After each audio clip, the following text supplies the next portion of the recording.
సంపాదకులు తలపల్లి రవి గారు సిద్ధంగా. రవి గారు నమస్తే సార్. నమస్తే వర్మ సార్. అంబటి రాంబాబు గారు రిలీజు ఈరోజు ఫుల్ ఫైర్లో ప్రెస్ మీట్. పవన్ కళ్యాణ్ గారిని అవనియండి లేకపోతే చంద్రబాబు నాయుడు గారిని కొన్ని డైరెక్ట్గానే నాకు టైం వస్తుంది అని చెప్పి ఇండైరెక్ట్గా చెప్తున్నారు. సో తగ్గేదేలే అనే అంశాన్ని మళ్ళీ ఆయన రిపీట్ చేస్తున్నారు. ఆయనకి ఎలాంటి ఇబ్బందులు జరిగినాయి ఏంటో అవన్నీ చెప్పుకుంటూ వస్తున్నారు సుదీర్ఘంగా. అదే అంబటి రాంబాబు ముందు నుంచి కూడా ఆయన సీరియస్ గానే ఉన్నాడు కదా. నేను తగ్గేది లేదు, నన్ను అరెస్ట్ చేస్తే కూడా నేను బెయిల్ అయితే తీసుకున్నారు అనుకోండి, అది ఎలాగో జరుగుతుంది. కానీ అక్కడి నుంచి ఆయన గుంటూరు వెళ్ళిన తర్వాత చాలా వివరంగా మాట్లాడతాను, ఇక్కడ మాట్లాడనని చెప్పారు. అయితే ఆయన ఒక విధమైన ఆయన ఒకవైపు అగ్రెషన్, ఇంకోవైపు డిప్లొమసీ రెండు కలిపి మాట్లాడటం అనేది అంబటి ఒక స్టైల్. బహుశా వైసీపీలో మిగతా వాళ్ళ కంటే ఈయన కథ. ఆయన ఈ రోజు అంటుంది ఏంటంటే తన మీద ఎఫ్ఐఆర్ లో ఏం పెట్టారో చదివి వినిపిస్తున్నారు. నేను అక్కడ ప్రజలను టెర్రరైజ్ చేశాను, ప్రజలను బూతులు తిడుతూ చేశానని చెప్పి నా మీద పెట్టారు. నా ఇంటి మీదకి వస్తేనేమో సాయంత్రం 5 నుంచి రాత్రి 11 వరకు జరిగితే కూడా పోలీసులు వచ్చి ఏమీ చేయలేదు. అందులో ఒక పోలీస్ ఆఫీసర్ పేరు ఆయన పదే రాజమండ్రిలో కూడా చెప్పారు, ఇక్కడ కూడా ఆయన చెప్తూ ఉన్నారు. కాబట్టి కులాన్ని ఎందుకు తీసుకొచ్చారు? నేనేదో ఫలానాలను అన్నాను, ఫలానా విధంగా అన్నానని చెప్పి చెప్పారు అని చెప్పి అది నేను నిన్ను వర్మ నిన్ను ఇలా తిట్టాను అన్నట్టుగా నేను అలా అన్నానని అంటున్నాను. నేను అలా అన్నానా? ఇలాంటి ప్రశ్నలు ఆయన సంధిస్తూ ఉన్నారు. కాబట్టి ఖచ్చితంగా అంబటి రాంబాబు మళ్ళీ సై అన్నాడు, మళ్ళీ ఆయన కాలు దూతున్నాడు, వెనక్కు తగ్గేది లేదు అనే మెసేజ్ ఆయన ఇవ్వదలుచుకున్నాడు. ఎందుకంటే అంబటి రాంబాబు అరెస్టు, ఆ రోజు ఘటనలు, దాడి, వీటన్నిటితో రాష్ట్ర రాజకీయాల యొక్క వేడి బాగా పెరిగింది. కొంచెం దాని కొత్త ట్విస్ట్ కూడా వచ్చింది. సామాజిక సమీకరణాలు, సమరాలు కూడా పెరిగాయి. ఆ ఊపు అలాగే కొనసాగించాలని ఆయన భావిస్తున్నట్టు కనిపిస్తుంది. ఈరోజు వెళ్ళి జగన్ను కూడా కలిశారు. ఆయన జగన్ను కలిసిన తర్వాత ఇవన్నీ చెప్పడం, కేసులకి ఏమీ భయపడక్కర్లేదు, గట్టిగా ఉండమని జగన్ అభయం ఇచ్చేయడం కూడా నేను చూసాను ఇందాక వాళ్ళ దీంట్లో వస్తూ. అందువల్ల అంబటి రాంబాబు అదే ఊపు అదే దూకుడు ఆయన కొనసాగిస్తున్నట్టు ఎదురు దాడి అని కూడా మనం భావించవచ్చు. నిజంగా పోలీసులు పెట్టింది కూడా ఆ రోజు మాట్లాడారా లేదా, ఇప్పుడు నేను మళ్ళీ చెప్తే రకరకాల ముద్రలు ఎందుకు. ఇప్పుడు చంద్రబాబు నాయుడు తిట్టడం తప్పు, నేను పశ్చాత్తాపడ్డాను, నేను పశ్చాత్తాపాన్ని మించిన ప్రాయశ్చిత్తం లేదని నేను చాలా మామూలుగా మనం వినే మాట కదా. నిజంగా పశ్చాత్తాపము ప్రాయశ్చిత్తం అయితే ఇప్పుడు కొంచెం సంయమనం పాటించి దీనికి మరింత పెరగకుండా చూడాల్సిన అవసరం మటుకు ఉంటుంది. ఇప్పుడు కూడా మళ్ళీ అదే ధాటితో అదే దాడితో మాట్లాడుతూ ఇది పశ్చాత్తాపం అని చెప్పడం వల్ల ఉపయోగం. నా ఉద్దేశంలో వైసీపీ టీడీపీ కూడా దీన్ని పెంచదలుచుకున్నాయి తప్ప తగ్గించదలుచుకోలేదు. ఇందులో ఏం మినహాయింపు లేదు. ఇంకా ఇది ఏ మాత్రం నాకేం మినహాయింపు లేదు. ఇంక ఒకరు ఎక్కువ ఒకరు తక్కువ, ఈయన ముందు బూత్ తిట్టాడా ఆయన తిట్టాడా, ఈ చర్చ అంతా అనవసరం. కాబట్టి ఆయన వ్యూహాత్మకంగా ఉద్దేశపూర్వకంగానే ఉద్రేకం ప్రదర్శిస్తున్నారు. ఉద్రేకం పెంచే విధంగానే ఆయన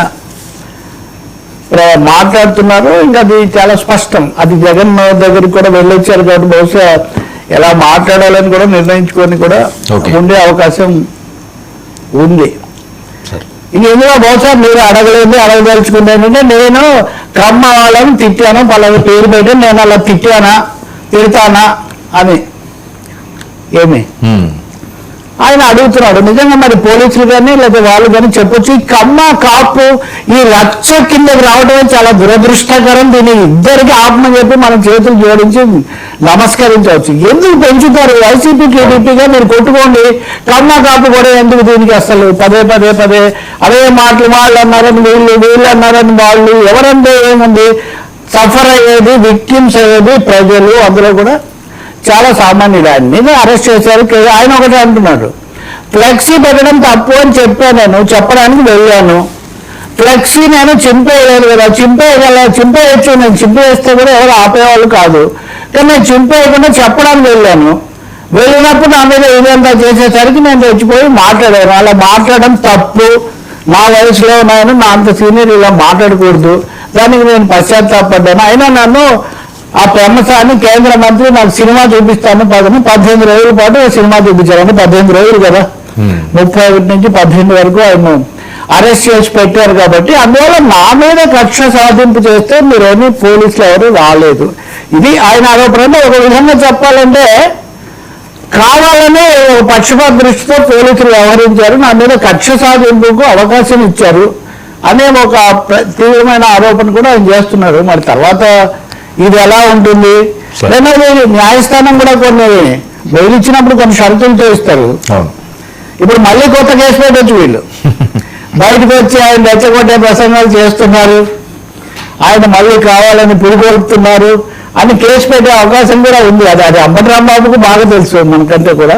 ఇంకోటి ఆయన అరెస్ట్ చేశాక ఒక బెయిల్ వస్తే ఒక బెయిల్ రాకుండా ఇట్లా ఒక 3-4 సార్లు ప్రయత్నం చేసి పోలీసులు కూడా కొంత వాళ్ళ వ్యూహం ఫలించలేదు, ఆయన బయటకు వచ్చాడు.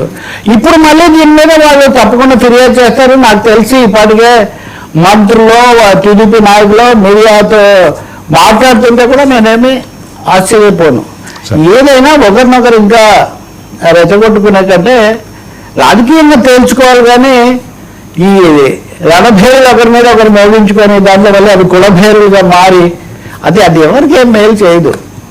ఇంకా మూడోది నిన్నటి నుంచి నేను చూస్తున్నాను, అంబటి రాంబాబు దగ్గర ఆగకుండా ఆయన వారసులుగా కుమార్తె బాగా వచ్చారు. ఓ పెద్ద స్టోరీ కూడా రాత్రి ఆమె చాలా బాగా మాట్లాడారు, చాలా బాగా చేసుకున్నారని ఆమెను కూడా అంటే ఇక్కడ డబుల్ ప్రమోషన్, ఒక అరెస్ట్ 2 ప్రమోషన్లు అన్నట్టుగా ఇక్కడ అంబటి రాంబాబు తనని తను మళ్ళీ చెప్పడంతో పాటు ఆయన కుమార్తెను కూడా ప్రమోట్ చేసి గుంటూరు పశ్చిమానికి మంచి అభ్యర్థి దొరికింది. ఎందుకంటే ఇక్కడ మళ్ళీ ఇక్కడ తమాష చూడండి, ఇందాక నుంచి నేను ఒక అమ్మ కాపు కుల తగదగా మారకూడదని చెప్తున్నాను కదా, అక్కడ టీడీపీ అభ్యర్థి, ఇక్కడ వీరి కుమార్తె ఇద్దరు కూడా 2 కులాలతో ముడిపడి ఉన్నవాళ్ళు. అది ఎన్ని చెప్తున్నారు నా అల్లుళ్ళు, ఆయనే చెప్తున్నాడు నా అల్లుళ్ళే వాళ్ళు. కాబట్టి ఎందుకు సార్ మరి అటువంటిప్పుడు ఏమన్నా రాజకీయ సమస్యలు వస్తే అక్కడికక్కడ పరిష్కరించుకోవచ్చు కదా. టీడీపీ వాళ్ళైనా, ఎంఎస్ఎన్ అయినా, రాంబాబు గారైనా, ఇంకొక ఆయనైనా, కానీ మీరు ఎక్కడికో తీసిపోయి హైజాక్ చేసి మళ్ళీ ఒకసారి కోస్తా జిల్లాలో మరీ ముఖ్యంగా ఈ కుల చిచ్చు రాకుండా మటుకు చూడాల్సిన అవసరం, బాధ్యత 2 పార్టీల మీద. పూర్తిగా ఉంది. పోలీసులు కూడా ఈ విషయంలో చాలా సంయమనం పాటించాల్సిన అవసరం ఉంది. వాళ్ళు ఉన్నప్పుడు వాళ్ళ మీద మీరే రిపోర్ట్లు, ఎఫ్ఐఆర్లు పెట్టారు, వీళ్ళ మీద మీరే రిపోర్ట్లు, ఎఫ్ఐఆర్లు పెట్టారు. ఎక్కడైనా ముగుస్తుందండి. కాబట్టి తగ్గేవేలా అనడానికి ఇదేం పుష్ప సినిమా కాదు, ఇది నిజమైన రాజకీయం, ప్రజా జీవితం. సో ప్రజా జీవితంలో ఎలా ఉండాలో ఆ ప్రకారం ఉంటే సరిపోతుంది. సార్ జగన్ కొత్త దాడి, బొత్స సీరియస్ అంటే జగన్ ఏమో బొత్సదే ఒకటి శాసన మండలి, అది ఇంకోటి. జగన్ ఏమో నేను మీడియాతో మాట్లాడారు, ఆయన అసెంబ్లీలో మాట్లాడాల్సినవన్నీ మీడియా ముందు. అన్ని మీడియాలు అక్కడ ఉన్నాయో లేదో కూడా నాకు సందేహం, కొన్ని మీడియాలు లేనట్టుగా ఉన్నాయి. అక్కడ ఆయన మాట్లాడుతున్నారు, ఒకటి బడ్జెట్, రెండోది లడ్డు హెరిటేజ్. ఈ బడ్జెట్ విషయానికి వచ్చేసరికి ఆదాయం అపారంగా పెరిగిపోయింది అన్నారు. మీరేం పెరగలేదు, 93,000 కోట్లు 23-24లో మేము దిగిపోయినప్పుడు ఎంత ఉందో ఇప్పుడు కూడా అంతే ఉంది.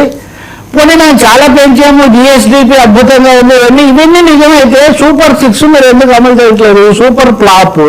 నిరుద్యోగ భృతి ఇంకా ఇవ్వలేదు, ఆడబిడ్డలకు 1,500 ఇస్తామన్నది ఇంకా ఇవ్వలేదు, ఇంకా చాలా వాగ్దానాలు అమల్లోకి రాలేదు. నిజంగా కూటమి ప్రభుత్వం చెప్తున్నట్టు ఆర్థిక వ్యవస్థ అంత అద్భుతంగా ఉంటే 6 వాగ్దానాలు సూపర్ 6 ఎందుకు అయినా వేస్తున్నారు? ఇది ఒక నిజమైన ప్రశ్నే.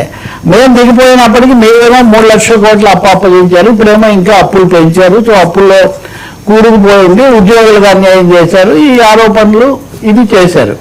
చేస్తూ విలేకరులు అడిగారన్న పద్ధతిలో ఆయన లడ్డు అయితే అదే మాట్లాడమంటారు, అదే ఇంతవరకు జీవితంలో జగన్ అలా అంటే ఇదే మొదటిసారి. అయితే మీరు అడిగారు కాబట్టి నేను ఆ విషయం మాట్లాడుతున్నానని. కానీ ఆయన మాట్లాడిన తీరు చూస్తే ఆ గ్రాఫిక్స్ అవన్నీ ముందుగా సన్నద్ధంగా రీసెర్చ్ చేసినట్టుగా ఉన్నారు. కానీ జగన్ కొన్ని ఆసక్తికరమైన లేదా కొత్త విషయాలు తీసుకొని వస్తున్నారు. అది నిజమా కాదా చెప్పాలి. అదేంటంటే 2016లోనే ఇందాపూర్కు ఆర్డర్ ఇచ్చారు నెయ్యికి, అయితే అది డిస్క్వాలిఫై అయింది, అందుకని తిరస్కరించారు. తిరస్కరించిన 1 రోజుల లోపలే మళ్ళీ దానికి ఆర్డర్ ఇచ్చారు. తిరస్కరించిన దాన్ని 1 రోజుల లోపలే మళ్ళీ ఎందుకు ఇచ్చారు?